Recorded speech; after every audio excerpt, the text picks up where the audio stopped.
शब्द से निशब्द तक अनंत श्री के साथ। स्वामी रमेश चंद्र शुक्ल जी ने प्रश्न पूछा है। प्यारे सद्गुरु प्रणाम। एक साधारण व्यक्ति के प्रेम में और एक सद्गुरु के प्रेम में क्या अंतर होता है? क्या सद्गुरु का प्रेम भी परिस्थितिजन्य और न्यूनाधिक होता रहता है, अथवा वह सदैव एक रस, समग्र और अखंड ही होता है? निश्चय ही प्रेम जब क्षुद्र और संकीर्ण होता है तो वह सेक्स बन जाता है, और वही प्रेम जब समग्र और विस्तीर्ण होता है तो परमात्मा बन जाता है। प्यारे सद्गुरु, प्रेम की इस अबूझ पहेली और रहस्य पर जरा प्रकाश तो डालें। हम ऐसे समय में और ऐसे जीवन में रह रहे हैं जहां हम जीवन के सर्वाधिक सरलतम और सर्वाधिक साधारण चीज़ों को अबूझ पहेली बना देते हैं। जीसस कहते हैं कि प्रेम परमात्मा है, और मैं अनंत पथ के मित्रों से हमेशा कहता हूं कि प्रेम और परमात्मा दोनों ही नितांत सरल, साधारण और सामान्य हैं, लेकिन ये दोनों बातें ही हमें बड़ी ही अबूझ पहेली की तरह जान पड़ती हैं। जीवन के प्रति खुलें, अपने आग्रह छोड़ें, अपनी धारणाएं छोड़ें, अपना व्यक्तित्व छोड़ें, तब प्रेम हमारे निकट आता है। प्रेम क्रिया नहीं है, प्रेम अवस्था है, चेतना की एक अवस्था। या तो तुम उसमें होते हो या नहीं होते हो। पूछा है कि एक साधारण व्यक्ति के प्रेम में और एक सद्गुरु के प्रेम में क्या अंतर होता है? पहली बात तो एक सद्गुरु सर्वाधिक साधारण व्यक्ति है, बाकी और कोई साधारण नहीं है। सारे लोग बहुत ही असाधारण होने की कोशिश में लगे हैं। सद्गुरु वही होता है जो अब पूरी तरह साधारण हो गया है, सुलझ गया है, कोई उलझाव नहीं रहा, कोई जटिलता नहीं रही। साधारण का अर्थ ये नहीं होता व्यर्थ, बेकार, जो किसी काम का नहीं। पूरी प्रकृति साधारण है क्योंकि वहां उलझाव नहीं। तुम कहते हो कि एक साधारण व्यक्ति, और व्यक्ति अगर साधारण होता तो उसके जीवन में उलझाव आता ही क्यों? वो साधारण नहीं रह गया, इसीलिए उलझा। पूछते हो सद्गुरु के प्रेम में और एक साधारण व्यक्ति के प्रेम में क्या अंतर होता है? तो फिर ऐसे ही पूछोगे तुम कि एक छोटे से नन्हे से दीपक में और सूरज में रोशनी का क्या अंतर होता है? कहाँ दीपक जलता है, बुझ जाता है, हवाओं का सामना कभी कर पाता, कभी नहीं कर पाता, और कहाँ सूरज इतनी दूरी को लांघ कर, सारे अंधेरे को चीर कर हमारे पास रोशनी को उतार लाता है। तो क्या अंतर है रोशनी? सचमुच में कोई अंतर नहीं। अगर रोशनी है तो केवल मात्रा का अंतर है और कोई गुणवत्ता का अंतर नहीं है। प्रेम एक प्रकाश की तरह जो तुम्हें रोशनी देता है, जो तुम्हारे जीवन के अंधेरे को प्रकाशित करता है। तो वो रोशनी चाहे एक छोटी सी मोमबत्ती से आए, सूरज से आए, अंतर नहीं पड़ता। तुम उतने ही आनंदित, उतने ही प्रफुल्लित होते हो। इसीलिए तुम ये बातें तो प्रवचन में बहुत सुनते हो, कभी निराशा की अवस्था में इस विभाजन में भी घिरते हो। सद्गुरु का प्रेम, साधारण व्यक्ति का प्रेम, परमात्मा का प्रेम और मनुष्य का प्रेम। लेकिन प्रेम के बिना तुम नहीं रह सकते। लेकिन कितने लोग हैं जिन्हें सद्गुरु का और परमात्मा का प्रेम चाहिए? चाहिए तो तुम्हें साधारण व्यक्ति का ही प्रेम, जिसे तुम साधारण कहते हो, उसका ही प्रेम तुम्हें चाहिए। और इस समय में मैं देखता हूं जो सबसे बड़ी दुर्घटना है वो प्रेम की कमी की है। मैं हमेशा से कहता रहा हूं कि इस समय में और आने वाले समय में लोग महामारियों से उतने नहीं मरेंगे, युद्ध और विभीषिकाओं से उतने नहीं मरेंगे जितने प्रेम की कमी से मरेंगे। तुम्हारे जीवन को सोख लेती है प्रेम की कमी। इससे पहले कि तुम इस और उस प्रेम के अंतर को जानने की चेष्टा करो, तुम प्रेम को जानो। जिन शब्दों का बहुत उपयोग होता है, आवश्यक नहीं हम उनके बारे में कुछ ज्यादा जानते हों। प्रेम आत्मिक गुण है, आत्मा का गुण है। जो व्यक्ति आत्मिक तल की ओर मुड़ता है, प्रेम उसकी अवस्था बन जाती है, उसकी चेतना की अवस्था। फिर प्रेम तुम्हारे जीवन में बहुत अंतर लाता है। ध्यान और प्रेम एक साथ जुड़े हुए हैं। अगर कोई व्यक्ति ऐसा तुम्हें मिल जाए जो कहे कि मैं ध्यान के बारे में तो कुछ नहीं जानता, ना मुझे ध्यान से कोई सरोकार है और मैं बहुत प्रेम करता हूं, तो उसका प्रेम अस्थाई होगा, छलावा होगा, वो प्रेम के नाम पर कुछ और होगा। और अगर कोई ऐसा व्यक्ति मिल जाए जो बहुत गहरा ध्यानी हो और कहे कि नहीं मैं प्रेम के बारे में कुछ नहीं जानता, प्रेम से मुझे कोई मतलब नहीं, तो उसका ध्यान भी उथला होगा, अस्थाई होगा, भ्रामक होगा, खो जाने वाला होगा। ध्यान के साथ प्रेम चला आता है और प्रेम के साथ ध्यान चला आता है। इसीलिए तुम भाषा में भी प्रयोग करते हो और व्यवहार में भी।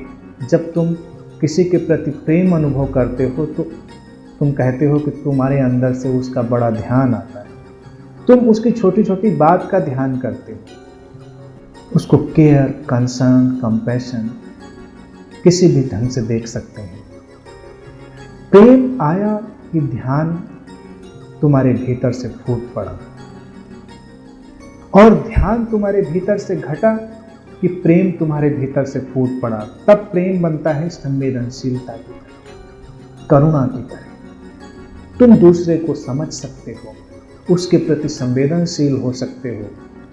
अक्सर तो ध्यानी असंवेदनशील हो जाते हैं, दूसरे से क्या मतलब, दुनिया से मुझे क्या लेना देना। बहुत सारे ध्यानी घर छोड़कर भाग जाते हैं, मुझे क्या मतलब किसी से, सब व्यर्थ है। फिर तुमने ध्यान नहीं जाना।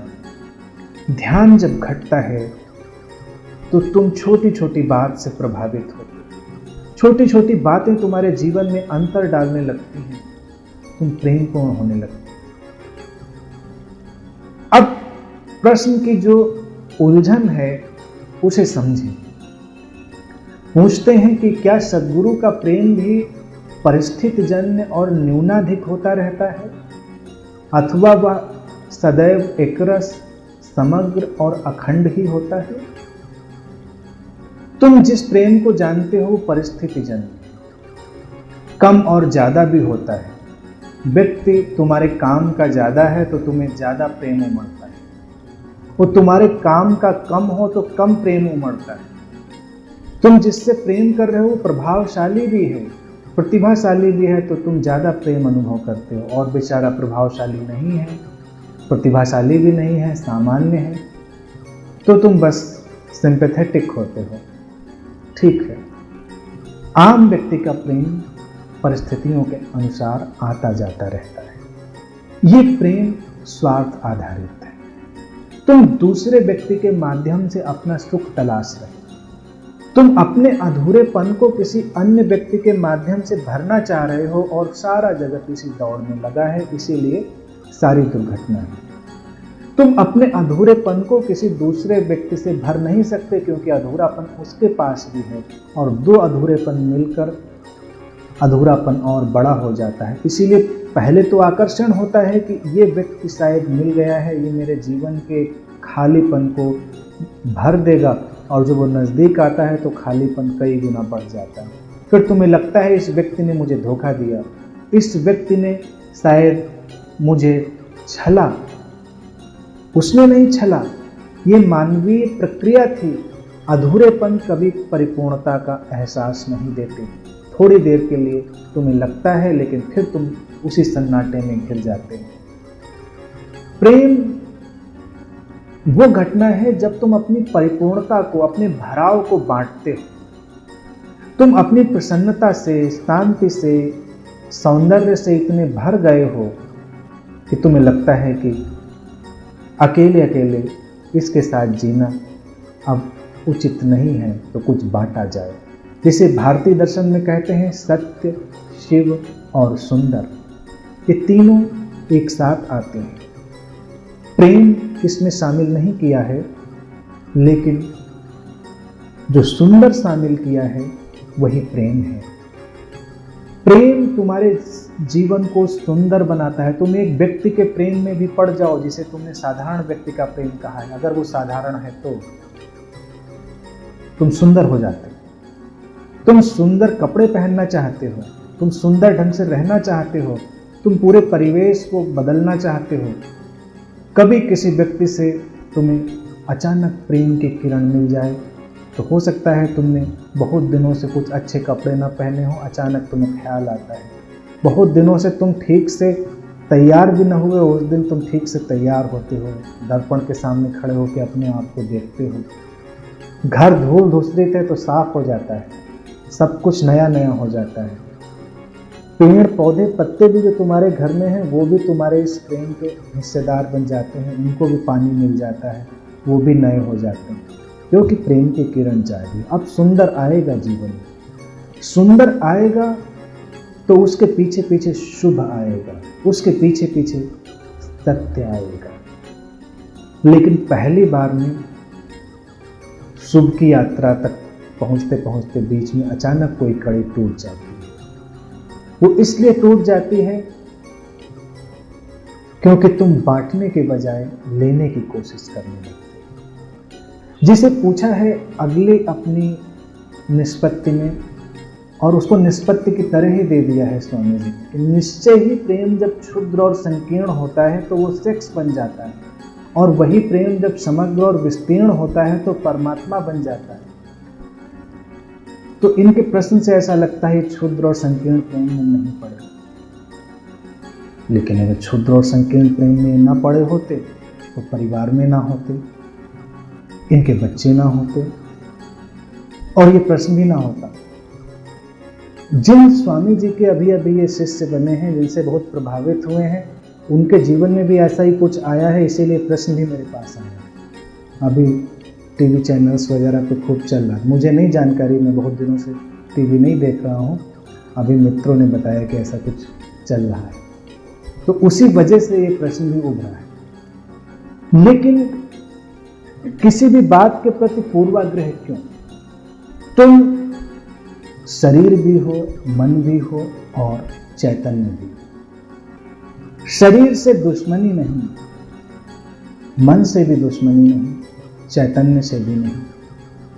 फिर तुम अपने ऋषि मुनियों को अगर तलाशोगे तो वो भी प्रेम के सारे पायदानों से गुजरते हुए मिलेंगे।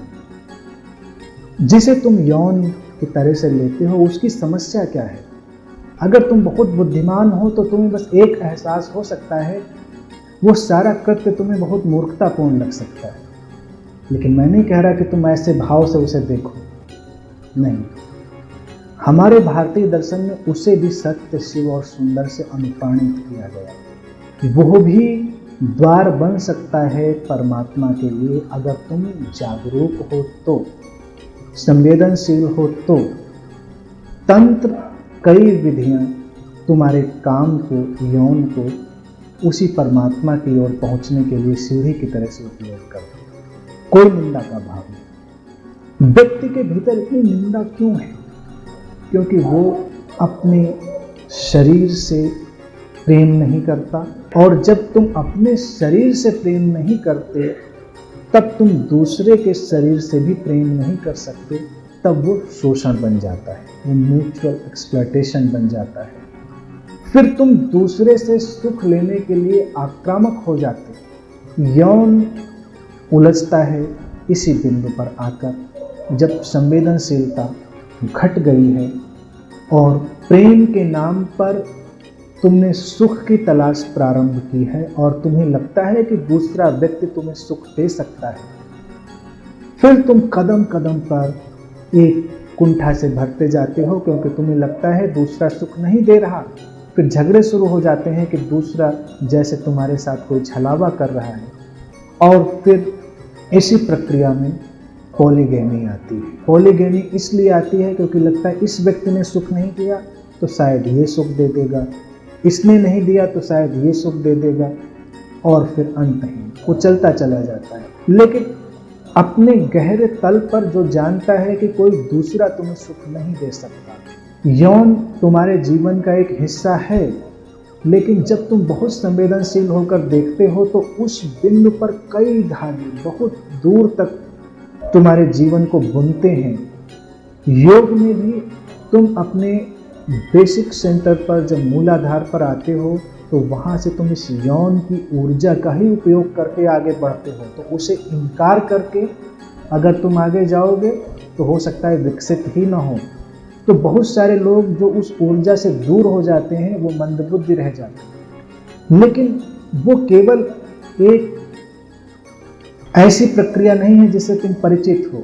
तुम्हारे ठीक बेसिक सेंटर पर, तुम्हारे यौन के केंद्र पर सृजनात्मकता के धागे भी जुड़े हुए हैं, वो तुम्हें सृजन के लिए प्रेरित करते हैं। वहीं पर तुम्हारे शक्ति के धागे जुड़े हैं जो तुम्हें शक्तिशाली बनाते हैं। वहीं से तुम्हारा अहम खड़ा होता है जो तुम्हारे अहम को एक दिशा देता है। जैसे पूरा अध्यात्म कहता है अहम से बचो, लेकिन जो व्यक्ति यौन से ग्रसित है वो अहम से भी नहीं बचता। फिर ग्रसित शब्द आ जाते हैं क्योंकि ये शब्द भाषा में प्रयोग होते हैं। मैं कोई निंदात्मक भाषा नहीं उपयोग करना चाहता, लेकिन समझें सारी चीजें जुड़ी हुई हैं। अहम एक यात्रा है। तुम्हारा मैं क्षुद्र से विराट हो सकता है। एक मैं जिसमें केवल तुम शामिल हो, मैं, और तुम केवल और केवल अपने से आगे देख ही नहीं पाते। प्रेम कभी कभी तुम्हें थोड़ी सी झलक देता है, तुम्हें लगता है तुमसे ज्यादा भी दुनिया है। दुनिया में प्रेम में जो थोड़ा सा सुख कभी कभी आता है वो इसलिए आता है क्योंकि तुम अपनी सीमाओं से थोड़ा सा छलांग लेते हो आगे। तुम्हें लगता है कि कोई और भी है जो महत्वपूर्ण है। पहले कदम पर लगता है तुम ही महत्वपूर्ण हो, थोड़ा दायरा बड़ा। ये मैं की यात्रा है। फिर मैं और बड़ा हो सकता है।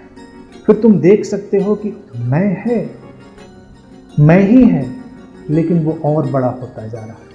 उसमें और भी लोग शामिल हैं और सचमुच में वो भी तुम्हारे मैं के ही हिस्से हैं। जैसे तुम्हारा घर भी तुम्हारा मैं ही है। इसीलिए छोटे घर बड़े घर तुम्हें प्रभावित करते हैं, तुम्हें धक्का पहुंचाते हैं, तुम्हें हीन भावना से भरते हैं। तुम्हारी गाड़ी भी, तुम्हारा वाहन भी इस मैं का ही विस्तार है और ये तुम्हारे यौन का भी विस्तार है। समझें इस बात को। इसीलिए यात्रा ऐसे ही प्रारंभ होती है। तुम हर तरफ वही वही देखोगे, लेकिन इस मैं को बड़ा होना। ये मैं जितना बड़ा होगा उसमें फिर धीरे धीरे पूरा जगत भी शामिल हो सकता है।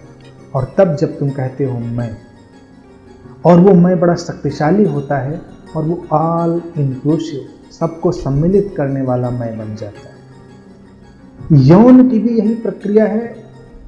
काम तुम्हारे भीतर पहली बार संवेदनशीलता को जन्म देता है। जब तक बच्चे के भीतर काम की यात्रा प्रारंभ नहीं होती, तुम देखोगे कि कहने को तो तुम मानते हो कि बच्चे बड़े संवेदनशील हैं, लेकिन वो संवेदनशील नहीं है।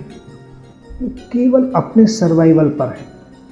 उनको खाना मिलना चाहिए, उनको ध्यान मिलना चाहिए, उनको अटेंशन मिलना चाहिए, सब कुछ उनको मिलना चाहिए। तो कई बार माँ बाप घबरा भी जाते हैं, लेकिन क्या करें, कुछ बायोलॉजिकल इंस्टिंक्टिव ऐसा रिश्ता है। लेकिन बच्चा जब तक, ये मनोवैज्ञानिक चीज़ें आपको बता रहा हूँ, जब तक उसके भीतर सेक्सुअलिटी एक्टिव नहीं होती 12, 13, 14 साल के पहले तक, तो पूरी तरह सेल्फ सेंटर्ड, उसकी निगाह भी दूसरे की तरफ नहीं जाती कि दूसरा भी इस जगत में है। इसीलिए जो भी बच्चा है उसको केवल अपने से मतलब है, किसी बात से कोई मतलब नहीं। और जब काम का बीज उसके भीतर फूटता है, उसको दूसरा भी दिखाई देने लगता है, दूसरे भी। अब इस प्रक्रिया को संवेदनशीलता की यात्रा में भी ले जाया जा सकता है अगर परिवार, परिवेश, माता पिता समझदार हों, संवेदनशील हों, ध्यानपूर्ण हों। नहीं तो कुंठा में भी जाया जा सकता है। और तब 12, 13, 14 साल की उम्र में बच्चे को जो समस्या आड़े आती है वो पहले नहीं आई थी। पहले उसको केवल सर्वाइवल की समस्या आड़े आई थी। फिर उसको समस्या आड़े आती है आइडेंटिटी, पहचान। मैं भी कुछ हूँ, मेरी भी कोई पहचान है। और पहचान हमेशा किसी दूसरे के संदर्भ में होती है, किसी रिलेशन में होती है। पहचान ऐसी है जैसे पृष्ठभूमि में दिखाई दे कोई दृश्य। सब सफ़ेद सफ़ेद है तो कुछ दिखाई नहीं दे, काली पृष्ठभूमि में कोई सफ़ेद आकृति उभरती है। तो जब अपनी आइडेंटिटी तो कहने के लिए पहली बार उसके अंदर ईगो जागता है, अहम। और उस समय जो बच्चे, अगर आप देखेंगे, अच्छी यात्रा में आए हैं इस संसार में, तो दूसरों के प्रति बड़े सद्भावनापूर्ण, सहृदय, सहयोगी, हर तरह से वो हो जाते हैं। क्योंकि अगर तुम्हें अपनी पहचान बनानी है तो स्पिरिचुअल लॉ यही है कि तुम्हें दूसरे की पहचान में मदद देनी पड़ेगी, अन्यथा तुम्हारी पहचान अधूरी रहेगी, खंडित रहेगी, कुंठित रहेगी। तो जो समझदार है वो दूसरे का ख्याल करने लगता है। पहली बार बच्चा उस समय अपने माता पिता का भी सम्मान करता है। पहले सम्मान नहीं करता, पहले माता पिता उपयोग करने की वस्तु हैं, उपयोग किए जा रहे हैं। खाना दो, पानी दो, सुविधा दो, ये सारी चीज़ें दो। और तुम्हें लगता है कि बड़ा लगाव है, बड़ी चाहत है, लेकिन वो चाहत इसलिए क्योंकि तुम ये सब दे रहे हो। तुम ये ना देकर देख लो, और फिर जो इन चीज़ों को दे देगा उसके प्रति लगाव हो जाएगा। बच्चों का क्या लगाव है, उसमें कोई लगाव थोड़े। माँ बाप को लगता नहीं वो बड़ा कुछ जेनेटिक और बायोलॉजिकल अट्रैक्शन है, लेकिन वो परिस्थिति जन्य है। जैसे परिस्थिति जन्य पूछा है, वैसा परिस्थिति, वो सुविधाएं अगर कहीं और से आ जाएं तो वही लगाव कहीं और चला जाएगा। लेकिन 12, 13, 14 वर्ष के बाद ये स्थिति बदल जाती है। जब काम सक्रिय हो गया है तब सुविधाएं कई बार मायने नहीं रखती, व्यक्ति को पहचान मायने रखने लगती है। कोई तुम्हारे कंधे पर हाथ रख देता है और तुम्हारे वजूद का एहसास कराता है, तुम खाना पीना छोड़ सकते हो, तुम सुविधाएं छोड़ सकते हो। इसलिए संन्यास की 2 यात्राएं रही। इतिहास उठाकर देखेंगे तो बहुत सारे संबुद्ध मित्र किसी 12, 13, 14, 16 साल के बीच में घर छोड़कर सन्यासी हो गए। और फिर जो दूसरी आइडेंटिटी क्राइसिस आती है वो 28, 29, 30 की तरफ आती है। उस समय बहुत सारे संबुद्ध मित्र घर छोड़कर चले गए, सन्यासी हो। पहचान वो तुम्हें संवेदनशील बनाती है। तो इस पर काम हो सकता है। कोई व्यक्ति तुम्हें अच्छा लगता है तो अच्छे लगने की प्रतिक्रिया में वो तुम्हें एक पहचान देता है। ऐसा होता नहीं होता। अच्छा लगा, मात्र अच्छा लगा इतना नहीं होता। तुम्हें लगता है कि नहीं, अब तुम्हारे होने का भी कोई मकसद है, तुम्हारे जीने की जो यात्रा है वो निरुद्देश्य नहीं है, उसमें कोई उद्देश्य है, तुम जी सकते हो, तुम्हारा मैं विकसित हो। और ये सारी की सारी यात्रा है काम की ही यात्रा। परमात्मा बाद में घटेगा। परमात्मा के प्रति इतना आग्रही ना हो, जैसे ये कह दो कि जब प्रेम समग्र और विस्तीर्ण होता है तो परमात्मा बन जाता है। क्या परमात्मा बन जाता है? तुम जानते ही नहीं परमात्मा के बारे में, वो क्या परमात्मा होता है। फिर पूछते, जैसे पहले पूछा कि वो सदैव एकरस, समग्र और अखंड ही होता है, तो वो रोबोट हो सकता है। अगर कोई ऐसा प्रेम जो हमेशा एक ही जैसा रहता हो तो वो पूरा मैकेनिकल ही होगा। सूरज भी बदलता है, उसकी रोशनी भी बदलती है, उसके ढंग भी बदलते हैं। 12 साल पे सूरज पे महाविस्फोट हो जाता है, पूरा सूरज तितर बितर हो जाता है, उसकी सारी स्थितियां फर्क हो जाती हैं। सूरज भी एक जैसा नहीं रहता। जैसा सूरज आज उगा था ऐसा कल नहीं उगता, वो दोबारा वैसा नहीं होता। अगर तुम अखंड और एकरस प्रेम की कामना करते हो तो भविष्य में तुम्हारे लिए रोबोट बनाए जा सकेंगे जो सुबह से शाम तक एक ही ढंग से बात करेंगे, एक ही ढंग से मुस्कुराएंगे, एक ही जगह बैठेंगे। तुम जैसा सोचते हो वैसा ही उत्तर आएगा। पहले पहले प्रेम अनिश्चितता का आनंद देता है, तुम्हें पता ही नहीं क्या होगा। तुम्हारे प्राणों में पुलक इसी बात से आती है कि अज्ञात है, अनिश्चित है, क्या होगा, जाने क्या हो, पता नहीं। फिर जब तुम संपर्क में आ जाते हो तब तुम्हें लगता है अब सब पता होना चाहिए, कैसे होगा, क्या होगा, कब होगा। बस अब प्रेम का सूरज अस्त हो गया। प्रेम जब होता है तो अनिश्चित और अज्ञात होता है, वही पुलक देता है, पता नहीं कल क्या हो। इसमें सौंदर्य क्या है? इसमें विराटता का सौंदर्य है। विराटता अनिश्चित है, अनिश्चितता सृजनात्मक है। अगर अनिश्चितता ना हो तो जीवन की संभावनाएं भी ना हो। अगर तुम्हारा जीवन बिल्कुल निश्चित हो, ऐसा होगा फिर ऐसा होगा, या तुम्हारे बारे में सारी भविष्यवाणी की जा सके, फिर तुम्हारा वजूद क्या रह गया? फिर तुम्हारी पहचान क्या रह गई? फिर तुम्हारी साधना का भी महत्व क्या रह गया? लेकिन तुम्हारे बारे में न तो भविष्यवाणी की जा सकती है, न तुम्हारे बारे में कुछ बताया जा सकता है। अगर तुम चेतना के विस्फोट की ओर बढ़ो तो जीवन कुछ भी हो सकता है। अभी ऐसा था, अगले ही क्षण कुछ और हो सकता है।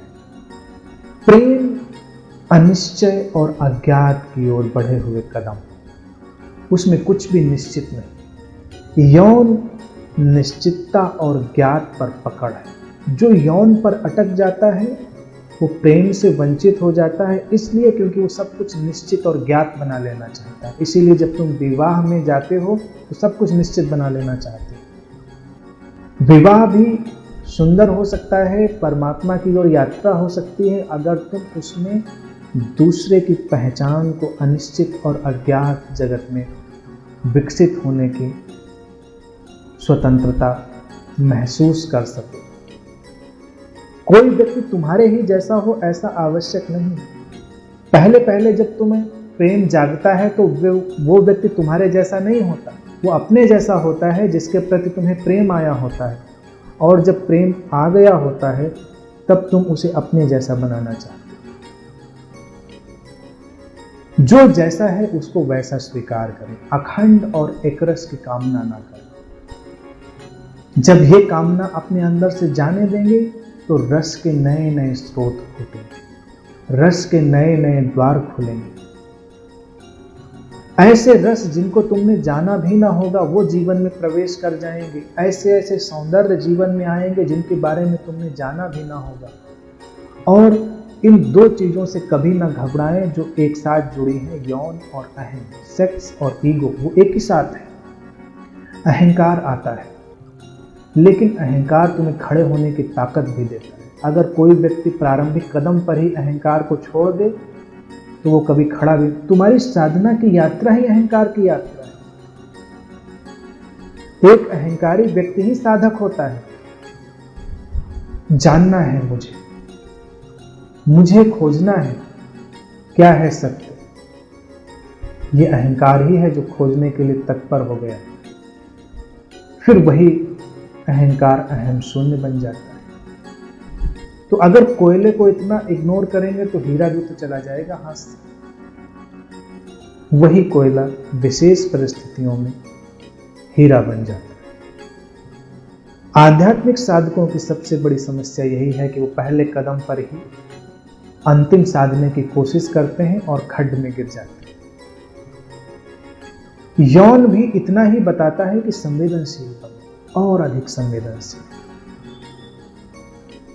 संवेदनशील बनो। फिर यह संवेदनशीलता ही सुख का कारण बन जाती है। जैसे तुमने कभी अपने शरीर को ठीक से नहीं देखा और अपने शरीर को ठीक से अनुभव किए बिना जब कोई किसी दूसरे के शरीर को स्पर्श भी करता है तो उस शरीर को नुकसान पहुंचाता है। पहली संवेदनशीलता तो यही है कि तुम एक फूल भी अगर छूने जा रहे हो तो तुम सोचते हो कहीं इसे नुकसान तो ना पहुंचेगा मुझसे, लेकिन तुम भक्त हो, पूजा करते हो, तोड़ा चढ़ा दिया।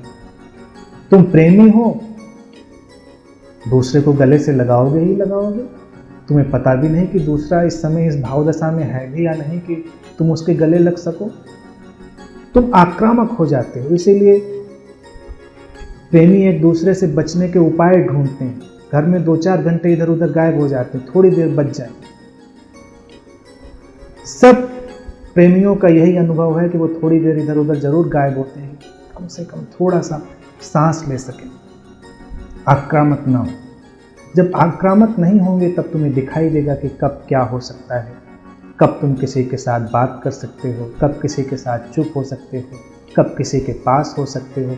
और तब तुम्हें एक दूसरी चीज दिखाई देगी जो बहुत हैरान करने वाली होगी। अभी तुम्हें लगता था कि तुम्हारा शरीर इस परिधि पर आकर खत्म हो गया है, फिर तुम्हें दिखाई देगा कि नहीं, इसके ऊपर भी एक परत है, वो भी तुम्हारा शरीर है। फिर उसके ऊपर भी एक परत है, वो भी तुम्हारा शरीर है।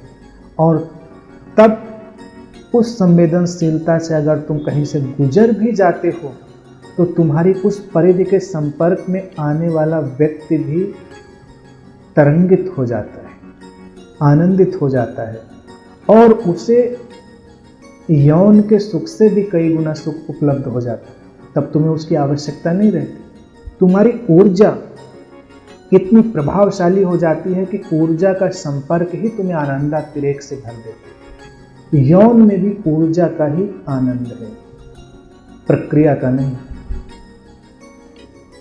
शुक्ला जी को प्रश्न किसी और से पूछना चाहिए था, वो उसके बारे में और विस्तार से बताते। मैं जितना बता रहा हूं बस उतना ही बता सकता हूं। ऊर्जा ही तुम्हें आनंद देती है, लेकिन फिर धीरे धीरे करके जिन्हें अनुभव है जीवन का, वो ऊर्जा की हीनता का अनुभव करने लगे। तुमने अखंड और एकरस की बात की थी, लेकिन सभी लोगों का अनुभव यही होता है कि एक मुकाम आता है जीवन में जब एकरस तो नहीं, सब कुछ नीरस हो जाता है। खंड खंड और नीरस। और फिर तुम एक टुकड़ा उठाने की कोशिश करते हो, नीरस को थोड़ा और संभालने की कोशिश करते हो। फिर बहुत सारी किताबें तुम्हें लाइब्रेरी में, बुक स्टोर्स पर मिल जाती हैं कि कैसे नए प्राण फूकें अपनी नीरस जिंदगी में, कैसे जिंदगी को संवारें, कैसे उसको मैनेजमेंट दें। तरह तरह तुम कोशिश करते हो, लेकिन फिर सब कुछ बिखर रहा, वो पकड़ में नहीं आता। प्रेम ऊर्जा का प्रवाह है, प्रचंड ऊर्जा। इसीलिए तुम जितने प्रेमपूर्ण 20-21 बरस की, 16 से 20-21 बरस की उम्र में होते हो, बाद में उतने नहीं हो पाते। क्यों? क्योंकि उस समय प्रचंड ऊर्जा घेरे हुए है तुमको, और उस ऊर्जा के साथ तुम्हें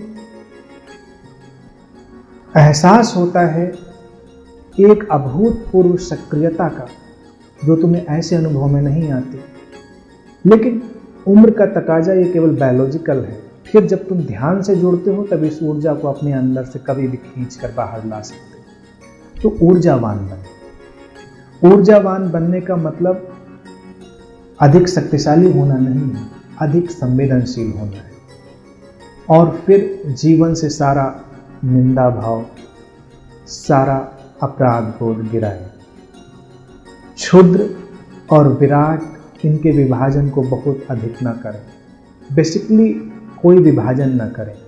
ये क्षुद्र से विराट की ओर बढ़ती हुई यात्रा है। कोई क्षुद्र पर ही रुक जाए तब मुश्किल है, लेकिन अगर क्षुद्र से तुम बहुत संघर्ष करोगे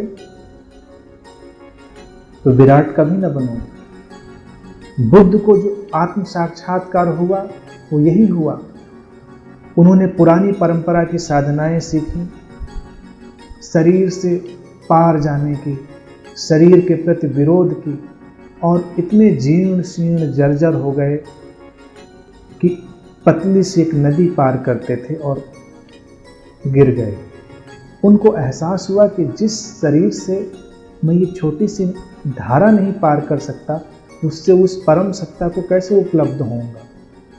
और बस उसी दिन से उन्होंने उपवास के शरीर को सताने की जो साधनाएं थी सब छोड़ दी, और उसी रात, उसी भोर को वो ज्ञान को उपलब्ध हुए।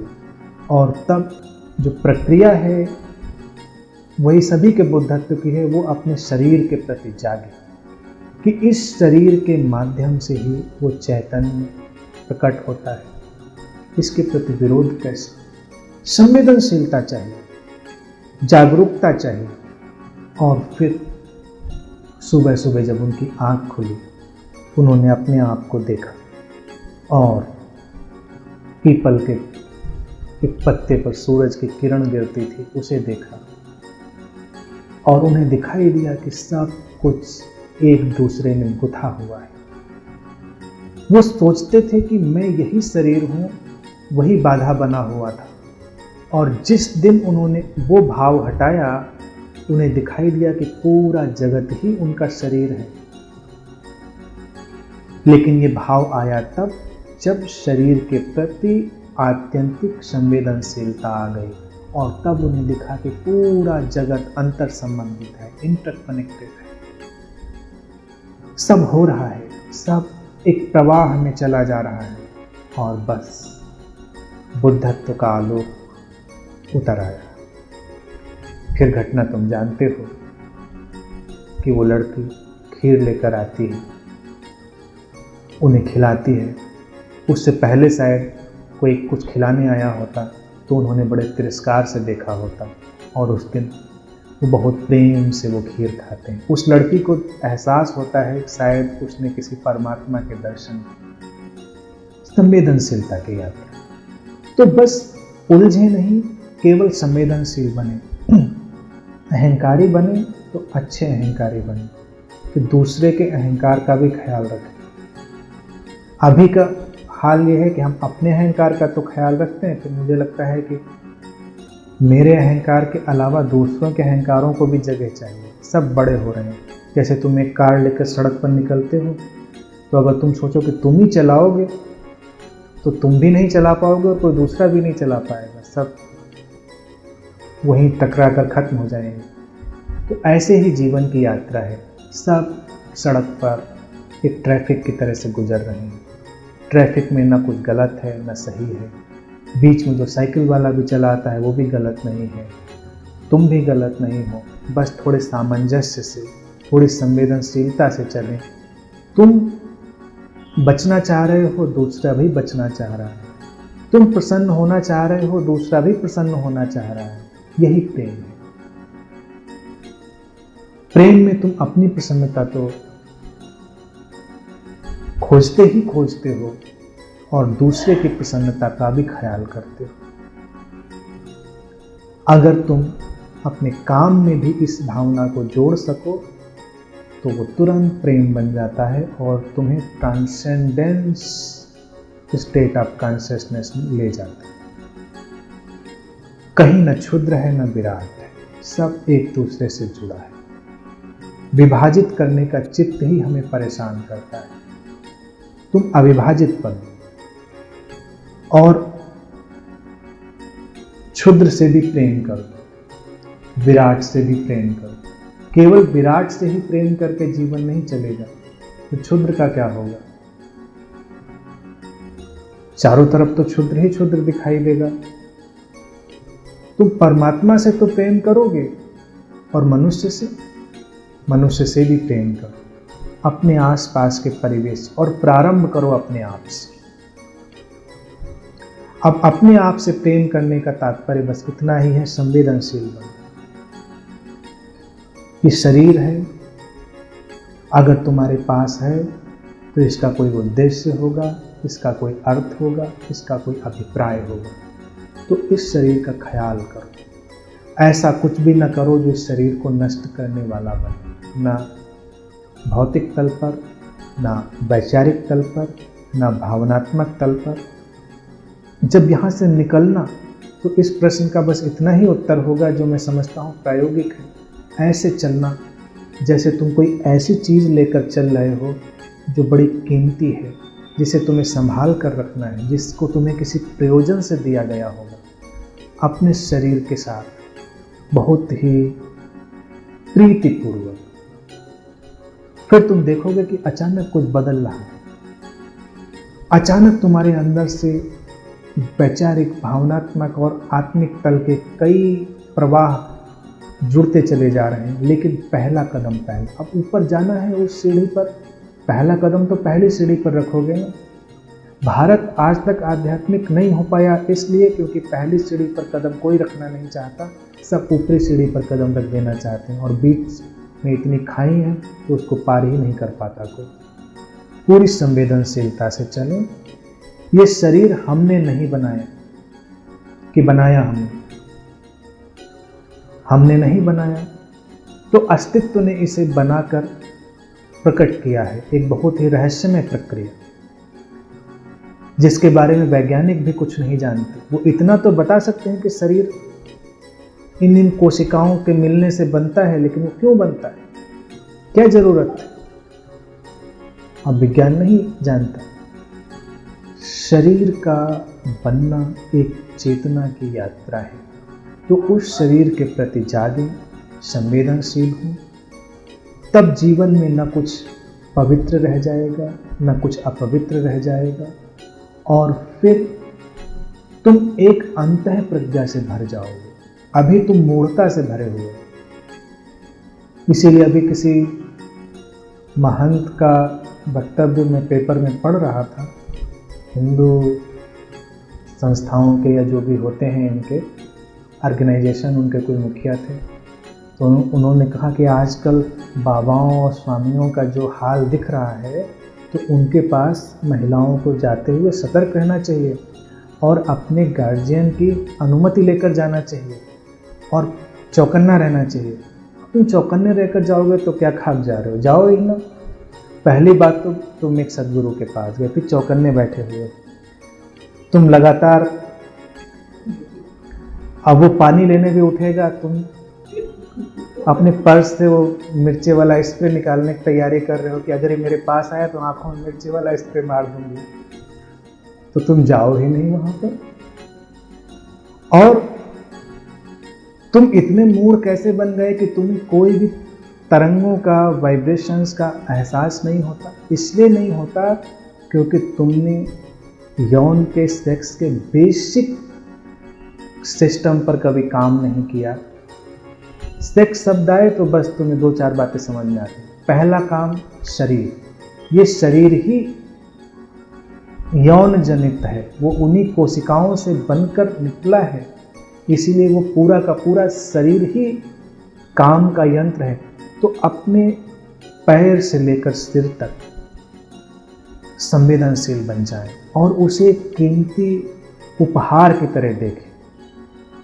जब एक गिलास पानी भी पिए तो इतने जागरूकता के साथ कि संभाल कर पानी इस शरीर को देना है, ये तुम्हें उपहार में मिला है, तुमने नहीं बनाया। अगर तुमने बनाया होता तब तो अलग बात थी। तो कुछ लोग लगता है हम सुसाइड कर लेंगे, तो ये तो ऐसा है किसी दूसरे की चीज़ को तोड़ देना और आत्मघात करके फिर तुम भटकोगे, फिर कोई दूसरा शरीर ले लोगे, शरीर फिर मिल जाएगा। तो शरीर को नष्ट करने की भावनाएं छोड़ देंगे। फ्रायड ने काम किया और उसने सारी चीज़ों को काम से जोड़ दिया। फिर उसका शिष्य हुआ जुंग, कार्ल गुस्ताव जुंग। तो उसने एक चीज़ पकड़ी जो बहुत ही कीमती थी। उसने पकड़ी कि जिस व्यक्ति के भीतर जितनी यौन की आकांक्षा होती है, उसके भीतर ही उतनी मृत्यु की आकांक्षा होती है, थानाटोस। वो मरना चाहता है, आत्मघात में जाना चाहता है, तो आत्मघात में ना जाए। फिर उसने एक दूसरी चीज भी खोजी थी, जुंग इरोस। उसी के बगल में एक और ऊर्जा होती है जो तुम्हें जीवन देने वाली होती है, और जीवन देने वाली ऊर्जा वही प्रेम है। जहाँ तुम बैठो और ऐसा लगे कि जीवन की तरंगें दौड़ने लगी, वही प्रेम है। तुम अपने साथ बैठो और वही जीवन की तरंगें दौड़ने लगे, लेकिन अपने प्रति प्रेम में। जो अपने प्रति प्रेम में होगा फिर वही उस अखंड प्रेम को भी जानेगा। पहली सीढ़ी शरीर है। तो आज जब घर जाएंगे तो इस शरीर को बहुत संभाल कर, बड़े जतन से ले जाएंगे, बहुत ख्याल से। एक एक कदम रखने का आनंद लेंगे, हाथ उठने का आनंद, आँख खुलने का आनंद, बात सुनने का, बोलने का, और जो बातें मैं कह रहा हूँ इनको जब समझेंगे तो अचानक तुम्हारे अंदर एक विस्फोट होगा। हो सकता है रोना घट जाए, हो सकता है हंसी घट जाए, क्योंकि कभी कभी एक उंगली उठना ही बड़ा मुश्किल होता है, कभी कभी एक कदम रखना भी बड़ा मुश्किल होता है। और जीवन में जो कुछ अभी घट रहा है वही उस आनंद का माध्यम है। और इस शरीर के प्रति जब इतना जागेंगे, दूसरों के शरीर के प्रति भी जाग जाएंगे। और इसी के बीच तुम जिन चीज़ों के लिए बड़े चमत्कृत रहते हो, एक बार शरीर के प्रति जागरूकता का प्रयोग 1 महीने कर लें और तुम इंट्यूटिव हो जाओगे। तुम दूसरों को देखकर ही उनके अंदर चलते विचार जान जाओगे। तुम भविष्य में झांक सकोगे, क्योंकि ये शरीर भविष्य की ओर यात्रा कर रहा है। जब तुम उसके प्रति जागे हो तो भविष्य के प्रति भी जाग गए हो। अभी हम यहाँ बैठे हैं और तुम्हारी कोशिकाएं आने वाले दिन की तैयारी कर चुकी हैं कि उनको आने वाले दिन में क्या करना है, कैसे करना है। तो अगर तुम जागोगे तो आने वाले दिन के प्रति भी तुम जाग जाओगे। फिर न तो तुम्हें कोई छल सकता है, न तुम्हें कोई धोखा दे सकता है। और कभी कभी अगर तुम धोखे का और छल का आनंद लेना चाहो तो धोखा भी खा सकते हो, कोई बुराई नहीं है, उसका भी आनंद लो। फिर ये मत कहो कि दूसरे ने मुझे छला। समझ लो, तुम ही उत्तरदायी हो। पहले अपने शरीर के प्रति जागे, फिर सब कुछ दौड़ता हुआ तुम तक चला। बाकी इस प्रश्न का शेष भाग अगली।